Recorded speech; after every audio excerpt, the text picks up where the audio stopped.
Okay. So, Mad Chinaman became a big hit here, and then I eventually got signed in Japan. Japan, the Japanese music journalists noticed the album because they found that it had a very unique color. And this is because I had Mustafa, I had Rasa Sayang, Chinese songs, all mixed up in the album, which is essentially what we are. And we had all along taken it for granted. But putting it all together in one thing, suddenly, became something you could recognize. And not even that we could recognize, the Japanese, the foreigners could see it as something that was very different. And that is how I ended up moving to Japan. All of the 90s I was in Japan and Hong Kong. And this is a very new song, which I haven't heard a song from Singapore that struck me as a very Singaporean song. And it's just released last year, so.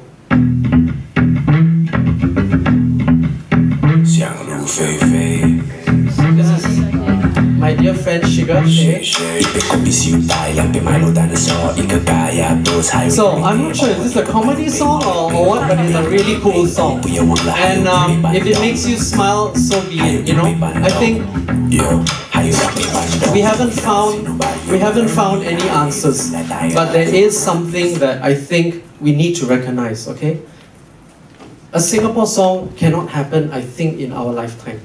I think we are going to be, we are the people who are going to, we the writers are going to be pushing this along, and we're going to evolve this. But I don't think we can expect, well, I certainly never expected.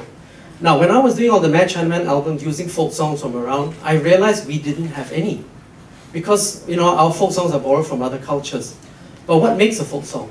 A song that is a folk song is because the folks like to sing it. And folks meaning a generation of folks at least. So I'm very proud to have written one song. Hey guys, this is Dave Thomas from Take 6.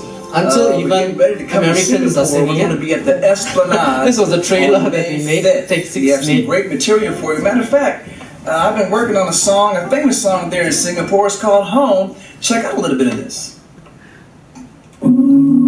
So if Take 6 can sing it, I was really chuffed, and I realized that Home was written 17 years ago.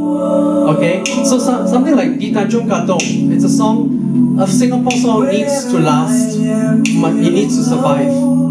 So 17 years from now, I'm hoping your children will be singing it, and then that will become our folk song. So let's all start writing the folk songs for our people. Thank you.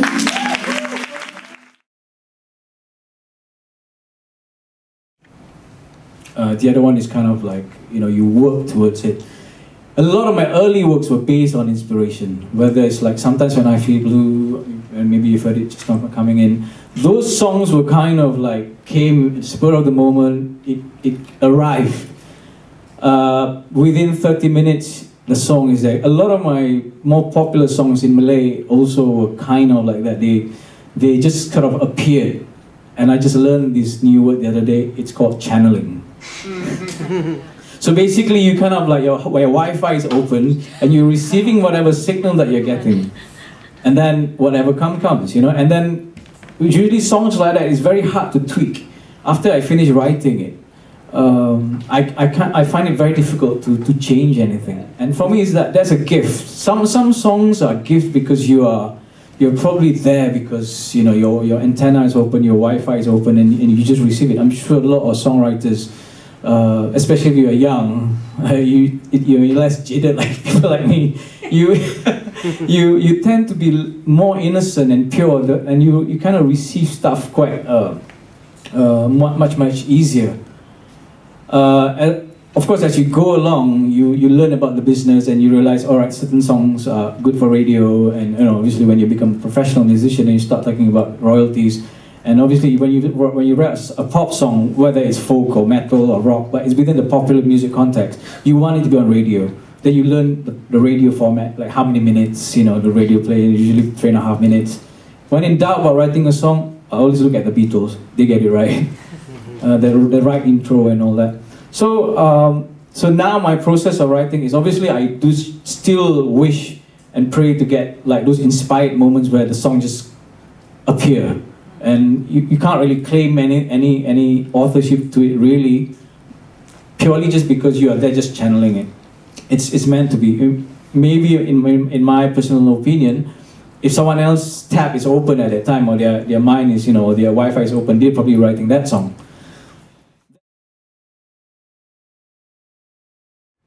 Then I released the album, and this is the best part. 1993, I got everything produced, paid money, spent, those days $30,000, $40,000, $50,000. You just got to pay for everything, studio and everything. I go to this SBC radio department and tell them, the Indian section said, look, I've got an album. Can you play? He said, no. I said, why? Because you're local, he said. He said, no, we only cater for cinema music, so professional music from India, and we don't have slots for local music. I said, can't be, come on. So you are local, what? You're sitting in there. Why? How local I am compared to you, or worse off, Come on, be realistic. No, they didn't budge, They refused. I said, my album, no doubt we brothers and are here. My string sections were done in India. My heavy percussions were done in India. All the pianos, all the guitars, all the other instruments are done here. And then four of my singers are top playback singers in the movie industry. I said, you still don't want to play my album? No. How about if requests come in? No, we will not play one song.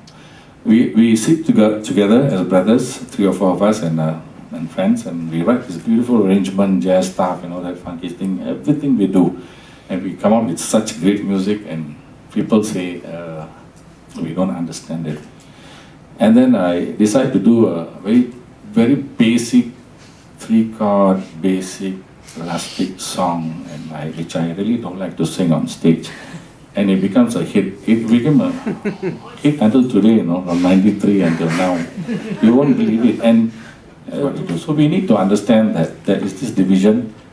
You can make music for yourself and hope that a lot of people like it. And at the same time, learn how to make music for the mass. And I realized that they want to hear something that's similar, that's coming out from the Indian scene.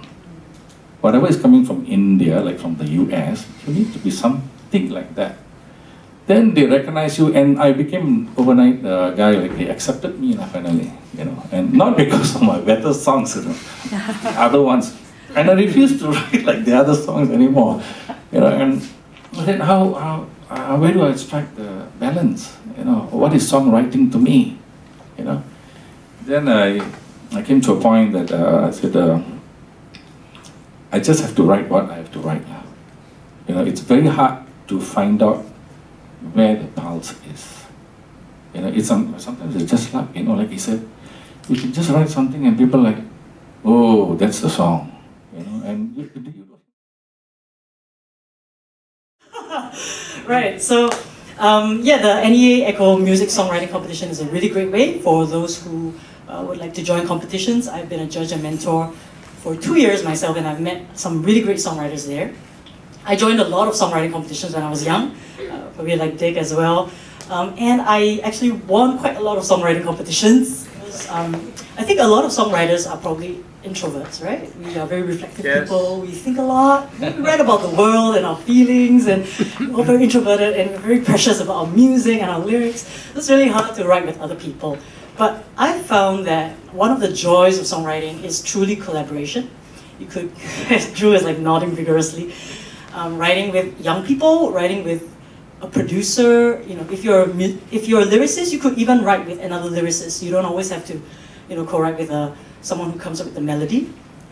So that's something that I would highly encourage all people to do, to get out of your shell, to learn mutual respect, not dominate any kind of songwriting session, because Jimmy is so good at not dominating. So a publisher, not everybody needs a publisher, right? Because a publisher does 2 things.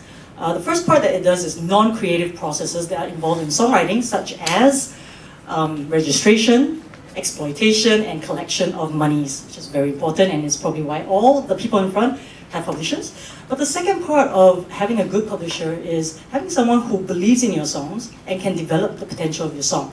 So if you can find a publisher who likes your songs and can develop it, I would highly recommend you to sign up with a publisher. When I was 15, I remember that I worked with a publisher who wanted to hear all my songs and kept picking on, why is this structure like this and all that.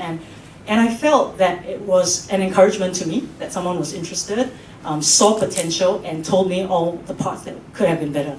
So, like Raffee, I don't think I have any good answers. I ask myself that a lot, actually. What is the Singapore sound? When I was asked to write a song for NDP 2010, to audition to write a song, it really made me think hard about what does it mean to be Singaporean. And I remember when I went to the SG50 committee and they asked me, what is the Singapore sound? We know what Singapore food is. Actually, there's no real Singapore food also. Everything is derivative. But they're like, but we don't know what is the Singapore sound. And our answer to them was, Singapore music is made by Singaporean songwriters, it's sung by Singaporean singers, it's produced by Singaporean producers, it is what we are. We are Singaporeans, we're making the music, it's the Singapore sound. That somehow worked, but then they stopped asking. These days I've been kind of, playing between the three different worlds of as a musician, as a producer, and as a writer. So the first thing I want to talk about today is groove. Okay, this is something that I am very passionate about, and it's a big part of what I do. I want to talk to you guys about how I create that. So groove, 3, 4, 1, 2, 3, 4, 1, 2, 3, 4, 1, 2. Okay, we're getting somewhere. 1, 2. There's a sense of unity right there. 1, 2, 3, 4. 1. Okay, cool. So you see, when you change the emphasis of the beat, you can put it somewhere else. Different styles of music, bluegrass for instance, is in 2-time and things like that. In fact, I like to leave the 4 open sometimes so that when it gets back to it, we just really stomp hard on that and everything just starts to gel together. For each section, I leave some kind of space before that. And it comes back on and lands when everybody is playing together in the room. Drums, bass, and all that. The next thing I want to talk about is pocket, okay? And you see, this is where the instruments will sit in relation to the standard 1, 2, 3, 4, okay? So, as musicians, the pocket is this metaphorical space, okay? And perhaps if the song is rushed, you're kind of ahead of it a little bit, And if the song is going to be dragged, you're sitting behind the pocket. Now, the third thing is hook writing, or I also like to say the original writer. I'm going to play a little thing here. This is interesting. Hook writing. The best example is still this one. Beethoven, right? The 4 notes. That's all it is.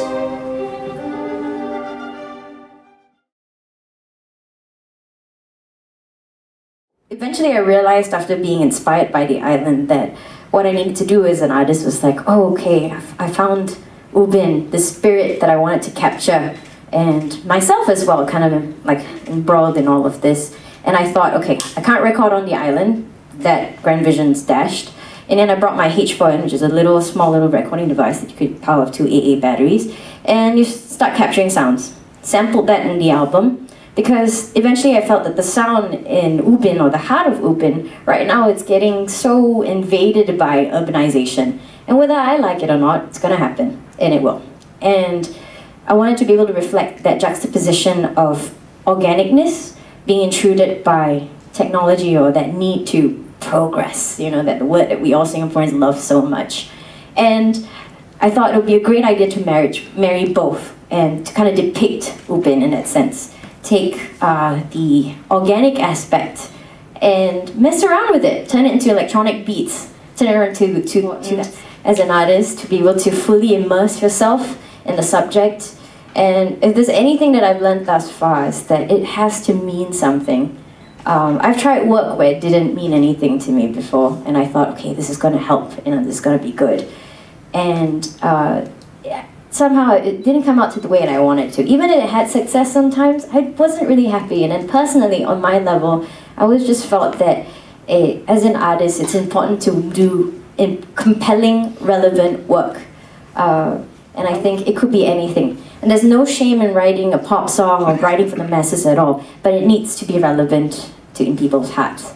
And to me, those are the most everlasting songs. So in my opinion, for writing a pop song, I'm going to share with you just one last song before I go.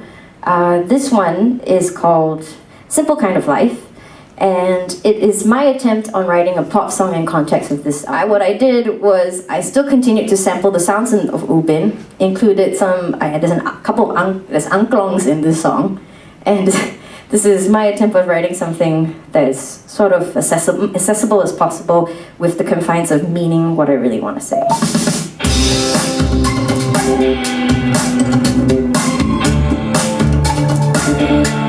Look at the angklong.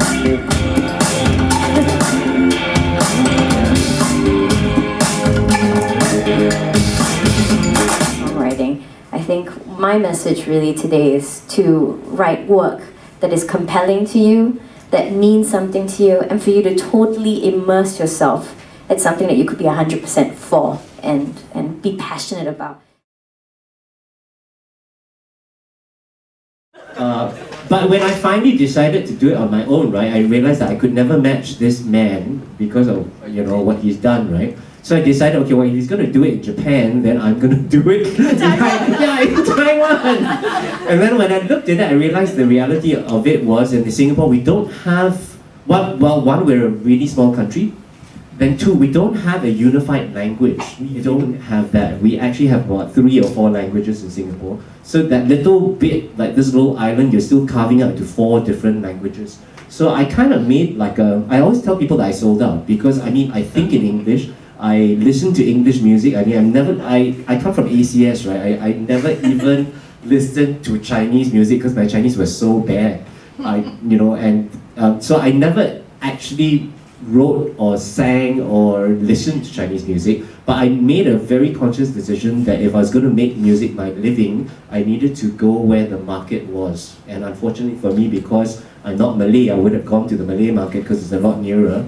But because I'm not Malay, I could at least pretend to be Chinese. So I decided to go to Taiwan, and by association, I guess, Hong Kong. As Singaporeans, sometimes we kind of underplay our strengths or don't realize what our advantages are. Certainly in the Chinese-speaking world, being Singaporean, for me, worked because of the stuff that I was listening to, all these Angmo stuff that I was listening to. A lot of the Taiwanese and the mainland Chinese and even the Hong Kong singers and producers were not quite so familiar with. And I think the main thing about being a songwriter is you really need to listen to a lot of music. You really gotta let it, some people would say it's copying, but I don't think it's copying because you listen to stuff that you like, you assimilate it, and one day it's going to come back out in a different form via your own unique perspective. And I think the advantage for Singaporeans working at least in the Chinese-speaking world is that we listen to a lot more diverse stuff, not just Western stuff, but Malay stuff, Indian stuff, Tamil stuff, whatever. I grew up watching Indian movies on TV, so for me that sound is not unfamiliar. And that is a huge, big advantage. Well, it certainly was when I was starting to write for Chinese-speaking artists. I do a lot of stuff like meditate, that kind of stuff, 3, 4 o'clock in the morning. So it's quite a different experience when you sit there and just get things coming out from you. I agree. Really, if you want to reinvent yourself, you got to know yourself first, and I think that's the hardest part. Most of the time, we live in, sometimes, at least when I can speak for myself, we live in denial. We live in, we don't want to confront ourselves most of the time. We think about what we want to be more than who we really are. And I think, that's a challenge in itself, coming to terms, knowing yourself, and then after that, realizing where you can reinvent yourself. How to be better, right? Obviously, I have to kind of always put my ear to the ground and listen to what's going on in 98.7. When I'm driving, I switch channels quite incessantly. I listen to Mandarin music, whatever that's going on. Even sometimes going to like China, Malaysian and Cantonese music coming in, just to listen to what's going on, what's the newest sound, what is happening at a different level in all the various stations. Because radio is one of the best places to identify what's going on. Usually, I mean, for the Malay music, I keep telling more the younger musicians or the producers, you want to know what's going on in the next 2 years in the local market, check out what's going on in the States today. Because usually it kind of trickle down 2 years later, yeah. I mean, they influence one another, and also what's going on with the technology. These days you can't run away from technology, so what's sound, used to be... Yeah, my quick answer is collaborations. Still, in the realm of musical theatre, I'm collaborating with some writers, and also I've been collaborating with some younger singer-songwriters who I feel their phrasing is different because they've just grown up in a whole different generation. So that sort of hippifies my sound a little bit. Don't really have anything to add to that. I think just keep exploring, wonder about, be in that state of wonderment. Yeah. Tell us I actually wanted to touch on something else that, based on what the others were saying, and I think this is very valid because if we have a room of songwriters here, right? Yes, all and well, we need to find our identity and all that, but I find that is a very personal thing because I don't know if you want to write a song about being Singaporean for Singapore, that's fine, but our market is that small, and if you do that, I think it's very good for historical purposes or anthropological purposes, but in terms of archival or whatever, is we're creating part of our history. We are all, as songwriters now, being part of the process of the folk song development, right? But that's for what? Not for money, It's not. Unless you get a hit. And I think that from the other part of songwriting is the commercial part. And we were talking about publishers and everything. The other thing that's important is understanding what works in each market. Now, the Malay language or the Indonesian Malaysia language, you got to get a ringtone. The ringtone will make you a lot of money. But how do you get a ringtone? You got to have a hit. So the same goes for karaoke. In the Chinese market, you make money from karaoke. And karaoke, people must want to sing your song. So if it has 3 chords, fantastic, you'll be rich. So this is how you survive as a writer, but you have to have hits.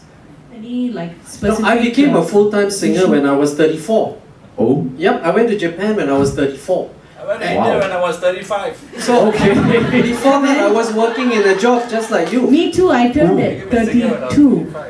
I became a full-time singer at 32. Yeah. And your lawyer referred that. Yeah. So as a lawyer also. Yeah. Yes, no, because having lived in New York City, I know a lot of musicians who are also waiting on tables and bussing. Some of my best friends were waiters and restaurants, but they're incredible musicians, right? So I think that the point is, if you choose the path of being a musician, there is no one set formula. As long as you're not chasing after incredible Taylor Swift success, you make it work for yourself. And I think it's back to, does this have meaning for you? If it does have meaning for you, and your life would not be the same if you don't sing and you don't play and you don't write, then you have to make it. You have to find your own path. It doesn't mean that you have to give up your job completely and then be this struggling, poor, starving artist. You have to find your own way. The main point is you mustn't give up. But there's something that's very important, and I think every one of us need to face this. Maybe we are no good. Maybe you're not good enough. That is something you have to also accept. Of course. And how do you know you're good?